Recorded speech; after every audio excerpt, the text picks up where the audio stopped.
bata, ginahasa, pinatay, at isinako. Nanghihina na po talaga kami mag-asawa noon. Tapos kahit anong iyak po namin, talagang wala nang luha na lumalabas sa amin. Naawa po talaga ako. Kasi napakaliit niya po eh. Talagang hindi niya alam kung anong mangyayari sa kanya. At trending sa social media ang makukulay at may espesyal na disenyo ng saranggola. Gawa ng lalaking may misteryosong sakit. Pagkatapos magpatayog, sa cellphone na lang ako. Tapos pagkatapos ng cellphone, gumawa ng saranggola. Kakaiba. Ako po, si Rafi Tulfo, ang kapatid mo.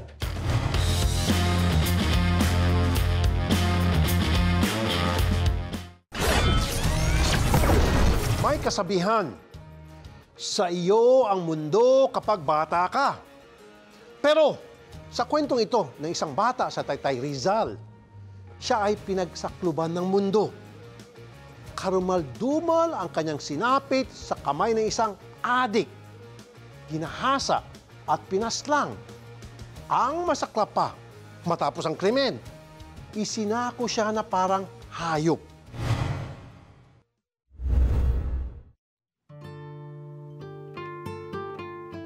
Halos isang buwan ang nakararaan nang mabulabog ang isang payapang barangay sa Taytay Rizal.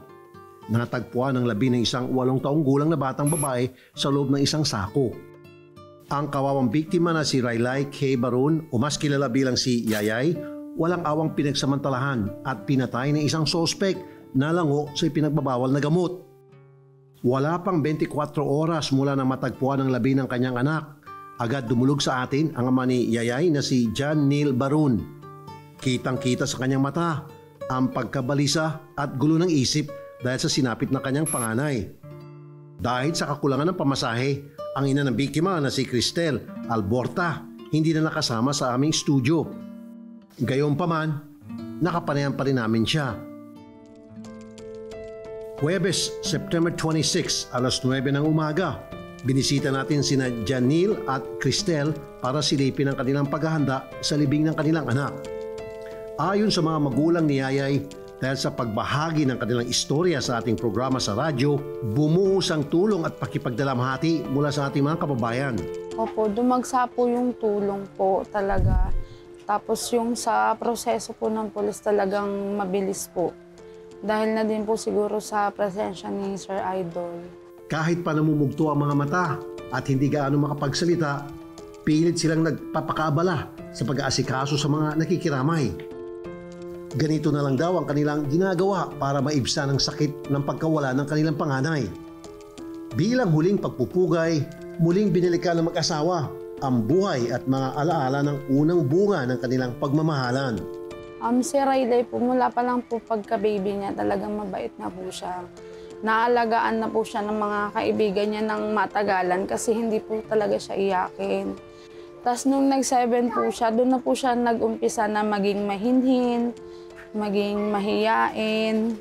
Talagang yung kilos niya po parang dalaga na po talaga. Naalagaan niya na din yung sarili niya. Tapos sa mga kaibigan niya naman po, talagang mabait po siya, hindi po siya nangaaway. Isang aktibo at masayahing bata si Yayay. Kinasanayan na niya ang maglaro sa labas kasama ang kanyang mga kaibigan. Ngunit sa di inaasahang pangyayari, ito pala ang magdadala sa kanya sa kapahamakan. September 11, dakong alas 9 ng gabi, napansin ni Cristel na wala si Yayay sa bahay. Maghahapunan na, kaya hinanap niya ito sa kanilang kwarto. Yun po ang alam ko. Alam ko po kasi nandito siya kasi nakasarado po yung pintuan. Kasi mahilig po siya dito sa tita niya. Alagaan niya po yung baby, yung sanggol po.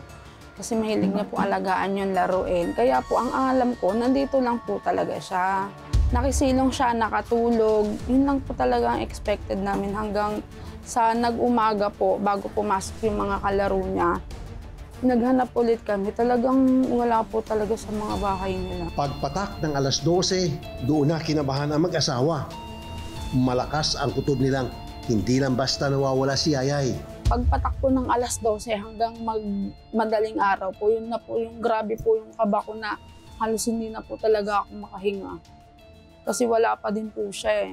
Agad silang nagtungo sa Taytay Police Station para i-report ang pagkawala ng kanilang anak.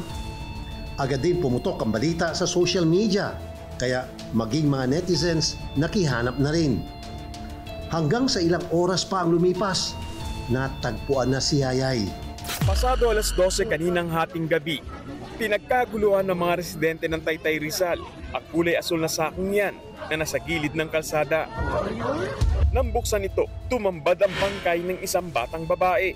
Agad niyang i-report sa mga pulis kaya natukoy ang biktima. Nagre-review po kasi kami ng CCTV dito sa presidente po ng HOA namin. Tapos may tumawag po sa akin mga bandang alas 10 pasado ng gabi. Sabi niya po sa akin, "Nanay, ikaw po yung nawawalan ng anak, di po ba? Yung batang babae." Sabi ko, "Opo." Tapos sabi niya, "Huwag kang kabahan, kumalma ka lang." Sabi niya, "Sana hindi mo anak to, may nakitang batang nakasako dito." Doon na nga nalantad ang kalunos-lunos na sinapit ng bata. Ayon sa mga pulis, ang kawawang bata ay ginahasa muna bago patayin at isinako na parang basura para itapon.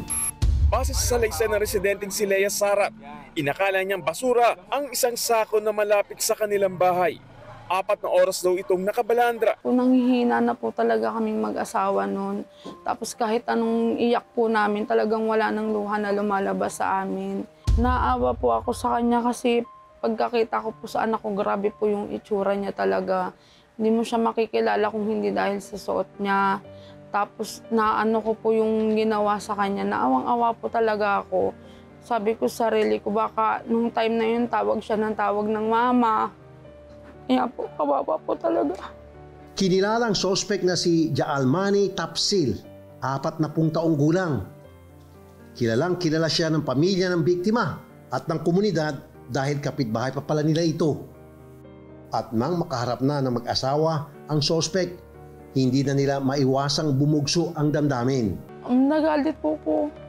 Yung galit ko, ang dami kong tanong sa kanya. Bakit yung anak ko, madami namang iba dyan. May mga nagpapabayad pa nga po para sa ganyan eh.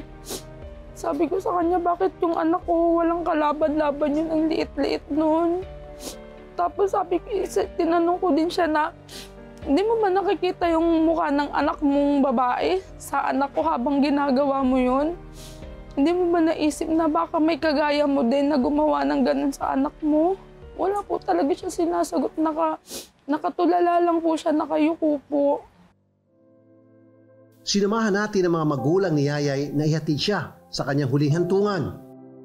Nagkaroon muna ng banal na misa sa kanilang lokal na simbahan para basbasan ang mga labi ni Yayay. Dalangin nila na makamit ng pamilyang hustisya. Agad na dinala ang mga labi ni Yayay ng halos 1 oras mula yan sa kanilang lugar patungo sa Taytay Memorial Garden, kung saan sinagot ng ating programa ang pagpapalibing at ang disenteng himlayan para sa kanya. Dumagsa ang daan-daan nilang mga kababayan na nakiramay. Magkahalong lungkot, galit at paghihinagpis ang ramdam sa libing ni Yayay. Pero lahat sila, isa lang ang nais mangyari. Katarungan para sa batang Pinas lang.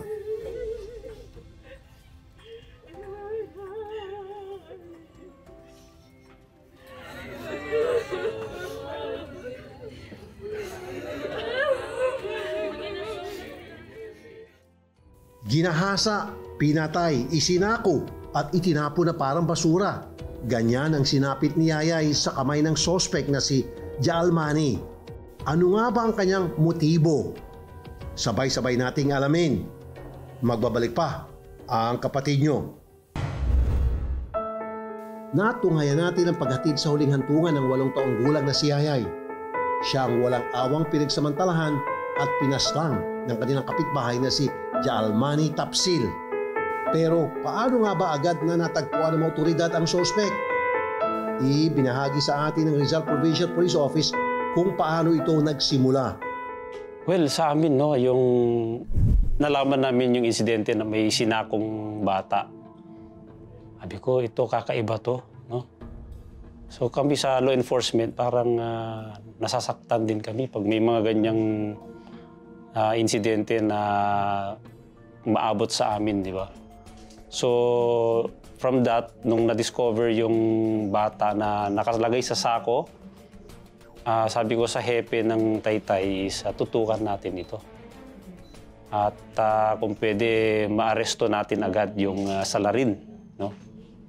Then, maganda sa conduct namin ng investigation yung pakikipagtulungan lahat ng residente doon, yung community. Lalo na yung homeowners association, yung neighbors ng neighborhood. Then, nakapag-gather tayo ng mga ebidensya, lalo na yung mga CCTV footage. And we interviewed the witnesses, including yung kalaro mismo ng bata. Sa pamamagitan ng masusing investigasyon ng mga CCTV, pati na rin ang mga pahayag ng mga mismong kalaro ni Yayay, mabilis na natugis ng kapulisan ng suspect. Na-interview din natin mismo yung kalaro ng mga bata, and from the CCTV footages, no, makikita natin na masayang-masaya yung bata, yung biktima na kalaro yung mga bata doon sa neighborhood nila. It turned out, yung mga kalaro niya, yun yung nakapag-lead sa amin na maganda. Na nakapag-identify dun sa suspect. At may nakuha rin tayong mga witnesses ng kapitbahay mismo na nakita yung bata na kasama yung suspect pumasok sa loob ng kanilang bahay. And nagkaroon tayo ng breakthrough, no? All scientific evidence, including statements from the witnesses, ay pointing to the suspect that led to his arrest in less than 24 hours. Nakuha namin yung suspect. Ayon sa Provincial Director ng Rizal Provincial Police Office, si Jaalmani ay talagang malapit sa pamilya ng biktima. Actually, the suspect is well known sa pamilya ng biktima. Dati silang magkapitbahay. So yung anak nila is magkakalaro, mga playmates. Ang revelasyon ng mga pulis ang nagturo kung nasaan ang suspect ay walang iba kundi ang mismong anak ni Jaalmani na kalaro ni Yayay. Hindi naman siya nanlaban, no? Ang ano doon is dahil siguro sa takot or guilt feelings, ay nagtago siya doon sa ilalim ng kama. At ang nakapagturo sa amin yung anak niyang babae na bata. Sabi niya, si papang ko nandyan lang sa loob ng bahay, nasa loob ng kama. So imagine, no, yung ganong, kung intindihin mo yung mindset ng suspect is guilty. Hindi na siya lumabas. And he tried to mislead yung ating mga operatives dahil ang bilin niya sa mga anak niya is pupunta daw siya ng Mandaluyong. So nagpadala tayo ng mga operatiba sa Mandaluyong to follow up and possibly for his immediate arrest. Then that night nung nandun ako ay mismo yung anak niyang batang nagsabi na nandyan lang si papang ko. Nagtatago sa ilalim ng kama. Pero hindi pa pala ito ang unang pagkakataon na may ginahasa ang suspect. Taong 2019, isang 6 na taong gulang pa pala ang kanyang unang biktima. Mas bata kumpara kay Yayay.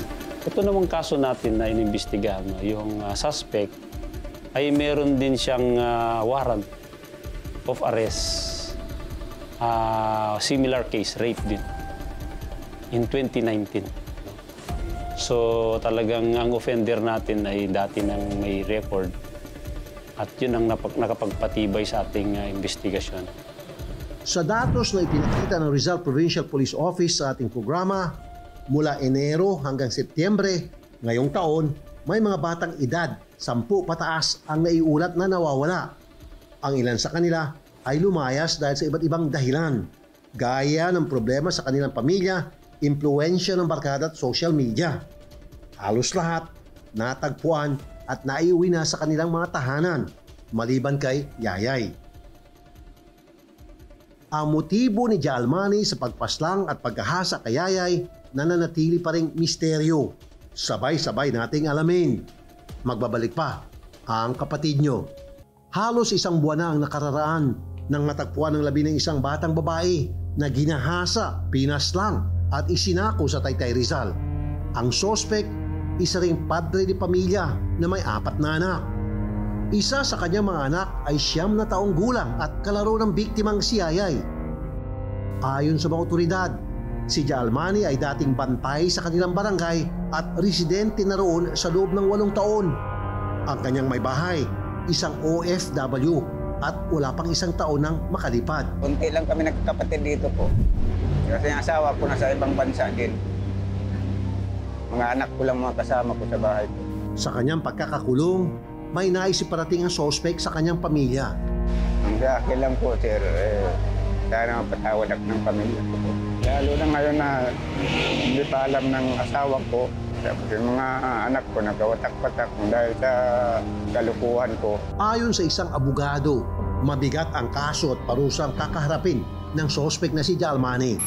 Dito po sa ating kaso, ang tama pong krimen na maisampa ay murder sa ilalim po ng Article 248 ng ating Revised Penal Code. Papasok po ang pagkamatay ni Raylay Baron sa either Paragraph 1 or Paragraph 6 of Article 248. Under Paragraph 1 of Article 248, makikita po natin doon ang abuse of superior strength. Maaari po i-consider ang abuse of superior strength kapag ang suspect ay medyo nakakatanda po sa kanya. Sa Article 6, sa Paragraph 6 naman po ng Article 248, makikita po natin ang ignominy or cruelty. Dito po makikita natin na si Raylay ay nilagay po sa isang sako at iniwan sa bakanting lote. Ngayon po, ano po ang kaparusahan para po sa murder? According to Article 248, the punishment is reclusion temporal in its maximum period up to the penalty of death.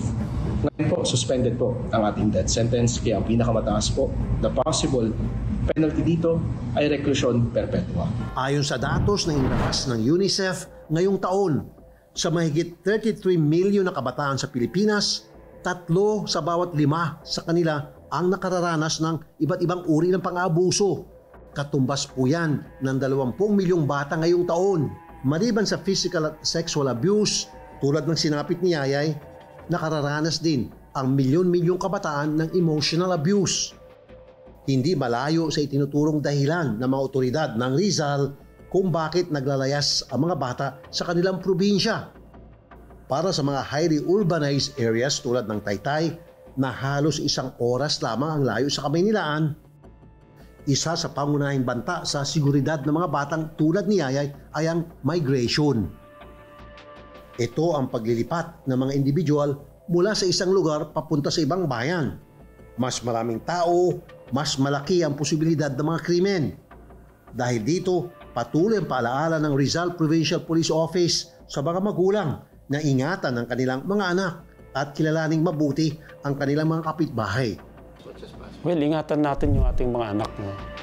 Yung responsibilidad natin sa ating mga anak.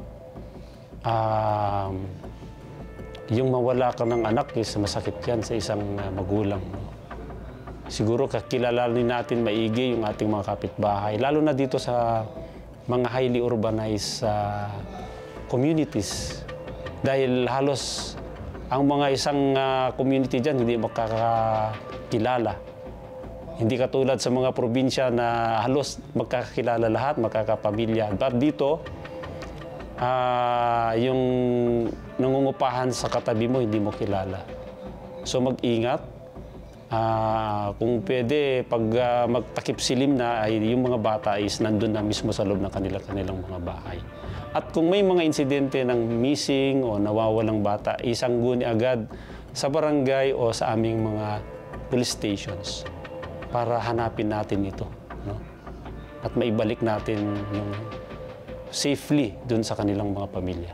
Ayon sa mga pulis, maaaring lulong sa drogang sospek nang gawin niya ang krimen. Sa pinakahuling ulat ng Dangerous Drugs Board, shabu pa rin ang nangungunang drogang madalas abusuin sa bansa. Taong 2017, Tinukoy na ng isang pag-aaral ng United Nations na ilan sa mga dahilang nagtutulak sa mga Pilipino na gumamit ng illegal na droga ay ang problemang pinansyal. Ilan sa mga dahilan ay ang hindi pagkapantay-pantay ng Estado sa lipunan, kawalan ng akses sa mga programang pangkalusugan ng ibang pamalaan at marami pang iba. Sumasailalim ang mga ito sa kaso ng suspect na si Jaalmani Tapsil na dating construction worker. Kalaunan ay naging tambay na lamang at umaasa sa kita ng kanyang asawang OFW. Ayon sa mga otoridad, dahil sa kawalan ng oportunidad na kumita at makapagtaguyod ng kanyang mga anak, malaki ang posibilidad na gumamit nga ng ipinagbabawal na gamot ang suspect. September 26, ilang araw matapos ang pasyam ni Yayay, muli namin binisita ang payak na tahanan ng mga baron sa Taytay Rizal para sa isang munting sorpresa. Maliban sa paunang tulong pinansyal na aking pinagkaloob na ang dumulog ang ama ni Yayay sa ating programa at ang pagsagot sa pagpapalibing sa biktima, binigyan din natin ang kanyang pamilya ng grocery package para sa kanilang araw-araw na pangangailangan, kasama na ang 2 sako ng bigas. Walang magulang ang nais na sasaktan ng kanilang mga anak at sa batas ng buhay kung saan madalas anak ang dapat naglilibing sa kanyang mga magulang, maswerte ang sino mang kapiling pa sa ngayon ng kanilang mga anak. Magsilbi sana ng paalaala ang kwento ni Yayay. Gawin nating ligtas at mapagmahal ang lipunan para sa mga bata at sa mga susunod pang henerasyon. Kailan ka huling nakakita ng nagsasaranggola? Marahil ang sagot ng marami sa atin sa tuwing summer. Sa Binangonan, Rizal, isang lalaki ang may kakaibang talento sa paggawa ng makukulay at kakaibang disenyo ng saranggola. Ito'y sa kabila ng pagkakaroon niya ng isang misteryosong sakit na 2 dekada na niyang iniinda.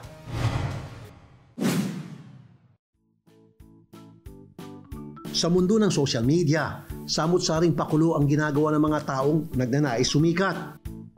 May mga sumasayaw, kumakanta, sumisirko, nagluluto, at kung ano-ano pa para lang makilala.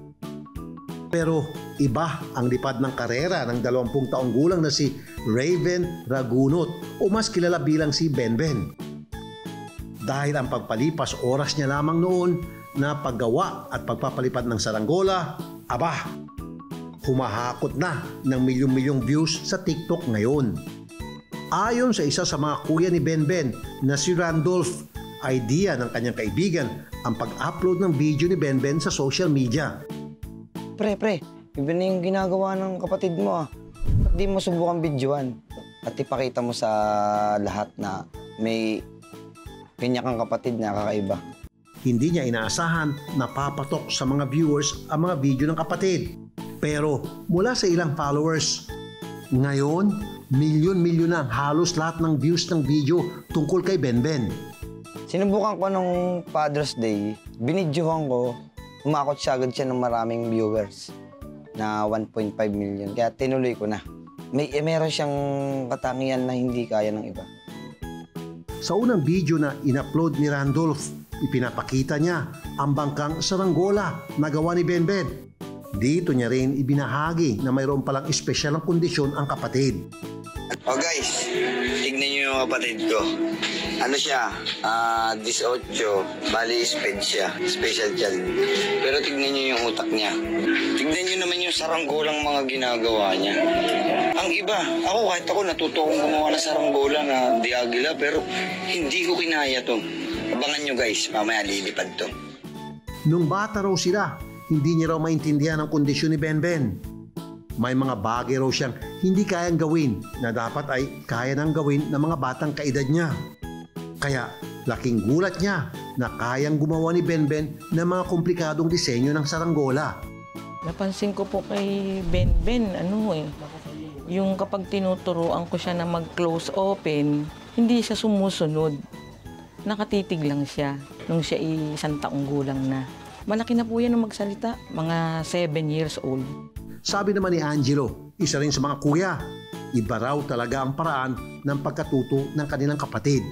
Yung 3 taon siya, Yun po, yung nanonood sa tatay ko, na nagagawa ng bahay namin, gagawin niya, kuhanin niya yung martilyo. Tapos ang gagawin niya, kuharin ng pako, ipupukpok niya sa poste namin. Ayon sa ina ni Benben na si Andrea Ragunot, minsan na niyang nadala sa doktor ang anak dahil sa kakulangan ng pera. Hindi na niya ito tuluyang naipagamot. Alam ko po dyan, medyo may nagsabi sa akin yan na mahalang pa-check up sa ganyan. Hindi ko na po na-check up dahil sa kakulangan po sa pinansyal. Sinubukan ko po dalhin sa ospital dyan sa atin sa public. Ang sabi daw, yung intellectual, doon po daw may diferensya si Benben. Talagang gusto kong ipa-check up, kaya lang talagang inuuna ko po yung aming kakainin. Ayon naman sa ama niyang si Recto, sinubukan nilang mag-ipon para maipadoktor ang anak. Pero hindi ito natuloy dahil isa lang si Benben sa 8 anak na kanilang sinusuportahan noon. Gusto namin yun mag-ipon. Ikaso, silang nag-aaral. Bali, sila 4. Tanging pagtitinda ng almusal at mga ulam pananghalian, binubuhay ni Nanay Andrea at Tatay Recto ang mga anak. Yung pong pagtitinda namin ng almusal at saka ng ulam, yan po ang aming pinagkukuhaan ng aming panggastos araw-araw. Pambayad sa kuryente, sa tubig. At dahil may kanya-kanya ng pamilyang 6 pa nilang ibang anak, si Benben ang numero 1 nilang katuwang sa buhay at sa kanilang maliit na kabuhayan. Mabait po talaga yung anak kong si Benben. Simula pa ng bata yun. Talaga napakabait. Hanggang ngayon, lagi akong tinutulungan sa anumang gawain, lalo na pagmamamalengke.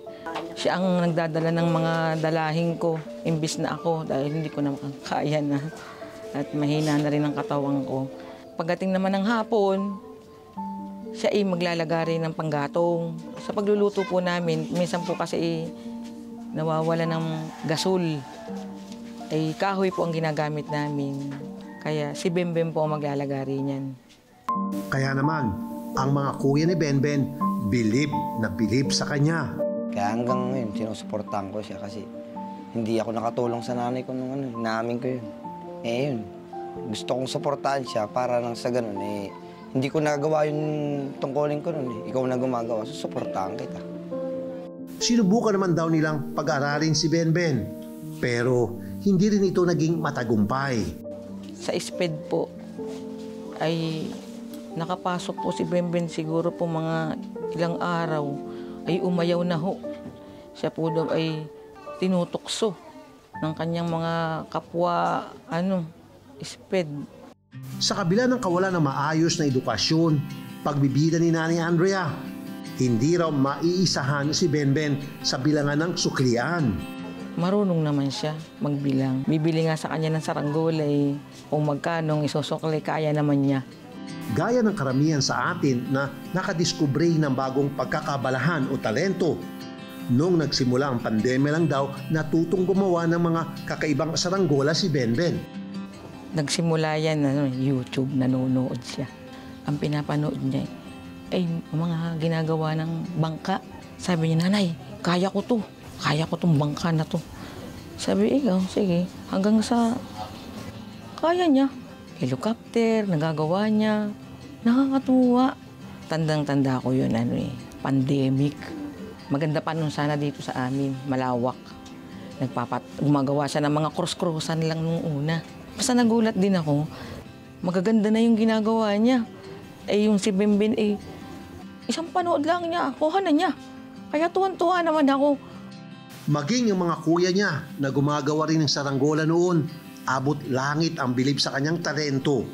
Pero yung ginagawa ko lang naman po, napakasimple lang po, ordinary lang po yung saranggola, lagi mo makikita. Pero yung siya na po yung gumagawa ng saranggola kasi sabi ko, Ben, kakaiba yung ginagawa mo sa ginagawa ko. Ayan na, napalipad na ni Benben ang helicopter niya. Hihi! Ha?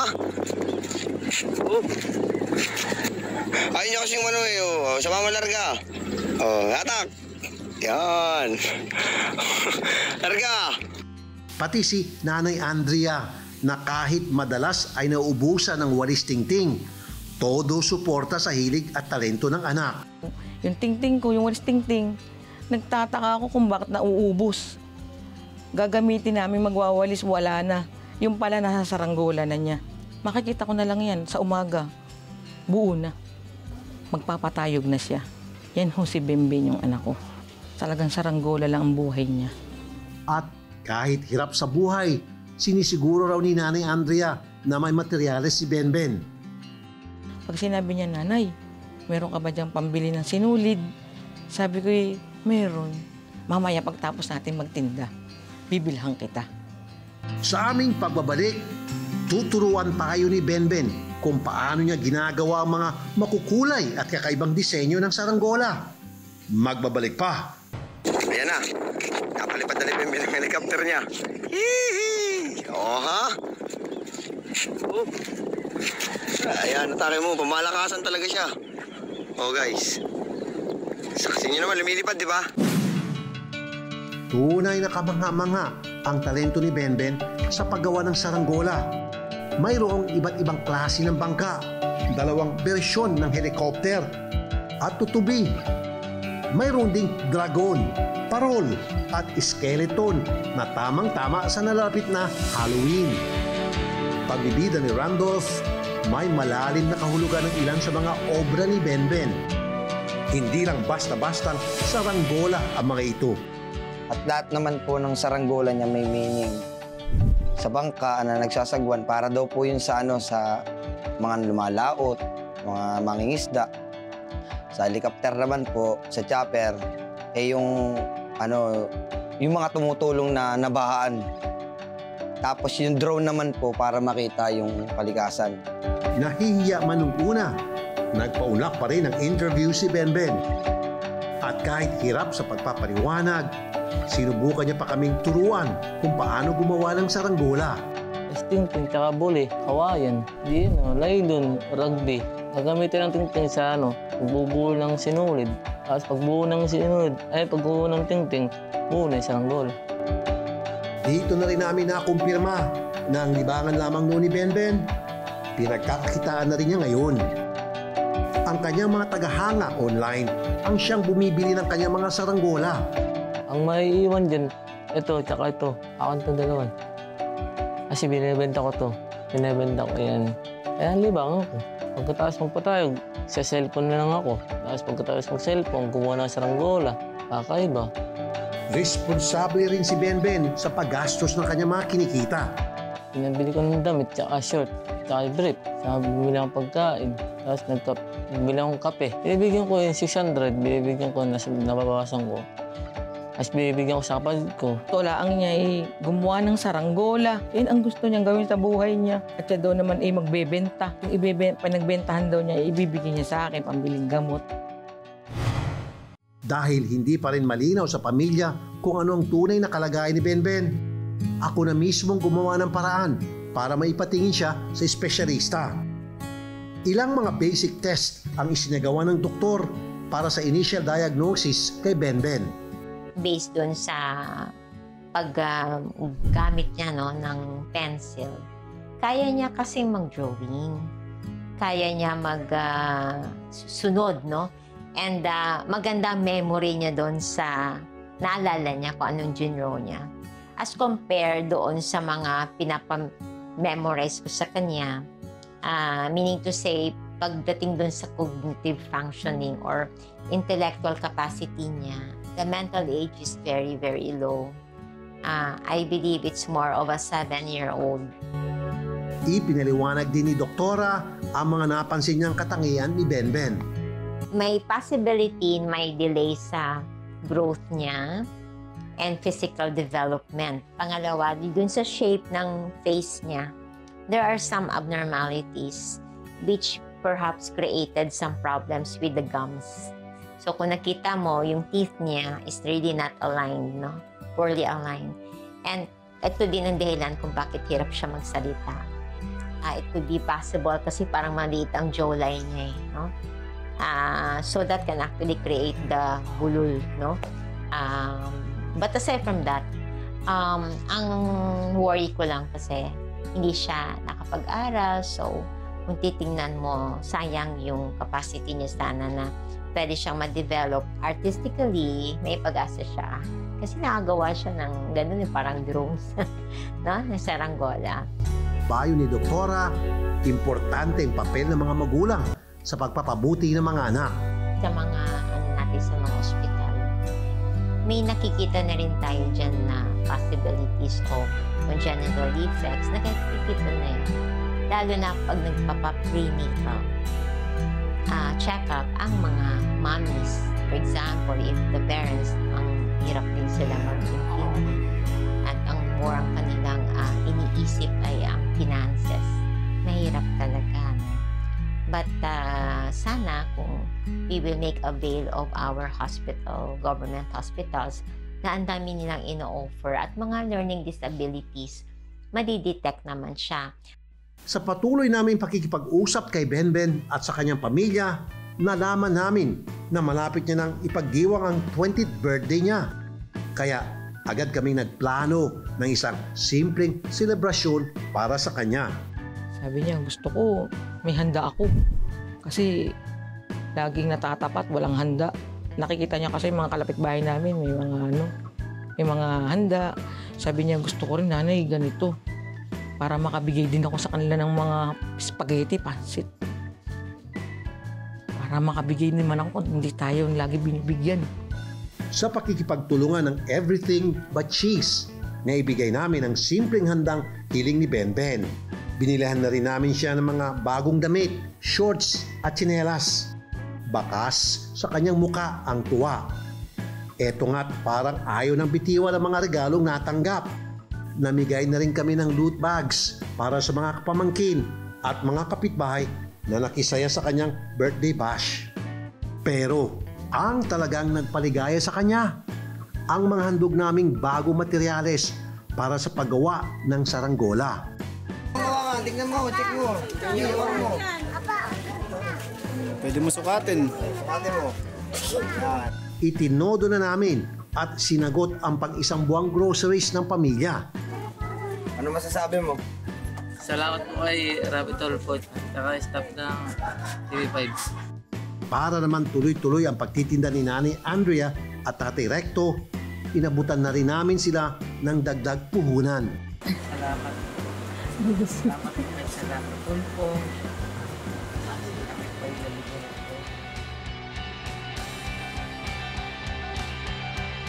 Kaano man katayog ang ating pangarap, walang imposible na atin itong makakamit. Basta't mayroon lang tayong pagpupusigi. Kahit pa tayo ay kakaiba at marahil hindi normal sa paningin ng ilan, samahan lang ng dedikasyon at busilak na puso, tiyak na walang pangarap ang mailap. Meron po tayong kasabihan na sa pagpapalaki ng mga bata ng tama, dapat tulong-tulong ang buong komunidad. Nasa bawat isa po sa atin ang may tungkulin sa pag-aaruga sa mga batang Pilipino. Hanggang sa muli, ako po si Rafi Tulfo, ang kapatid mo.